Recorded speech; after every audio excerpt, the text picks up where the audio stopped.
राधिका बरसाने वारी की जय। राधे राधे। माघ मास महात्म्य अध्याय 23।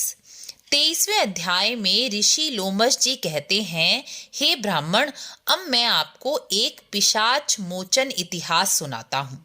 सरस्वती नदी के किनारे हर तरह के वृक्षों से घिरा हुआ एक बड़ा ही सुंदर आश्रम था। उस आश्रम में धर्मात्मा ब्राह्मण देवदूती रहते थे।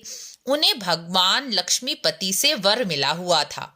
उनके आश्रम में सभी जीव जंतु आपस का बैर भाव भुलाकर एक साथ रहते थे।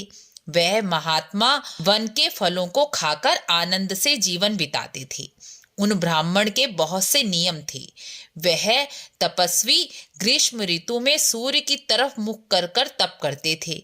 जिस समय वर्षा होती उस समय वह खुले मैदान में तप करते और सर्दी के समय शीतल जल में बैठकर तपस्या करते। तप करते हुए वह हिमालय की तरह अडिग रहते थे। इतना ही नहीं, वह ब्राह्मण भगवान विष्णु की आराधना में सदैव ही मग्न रहते थे। इस तरह वह वन में कंदमूल खाकर जीवन निर्वाह करते थे और कंदमूलों और फलों से रोज अतिथियों को भी संतुष्ट करते थे। इस तरह उस ब्राह्मण देवदूती को तप करते करते 21,000 वर्ष बीत गए। उनके शरीर में केवल अस्थियों का ढांचा ही रह गया, किंतु उनके मुख का तेज सहन करने की शक्ति किसी जीव में नहीं थी।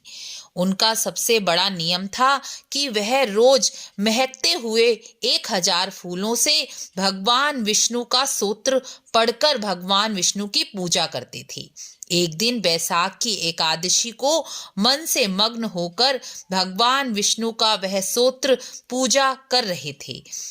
ज्यों ही भगवान की स्तुति कि उसी क्षण गरुड़ पर सवार होकर देवाधिदेव भगवान विष्णु ने उन्हें दर्शन दे दिए।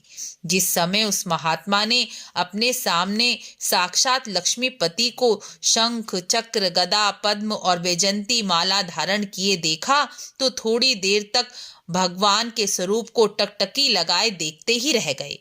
वह वाणी के द्वारा कुछ बोल ना सके। जब भगवान ने अपने भक्त को प्रेम से विभोर देखा तो वह मुस्कुराते हुए बोले, मैं तुम्हारी भक्ति से अति प्रसन्न हूँ, इसलिए जिस वर की इच्छा हो वह वर मांग लो।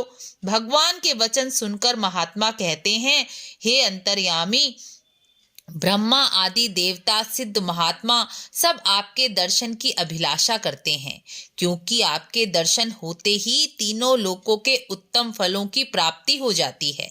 तो इसके अतिरिक्त ऐसी कौन सी वस्तु है जो आपके दर्शनों से बढ़कर है?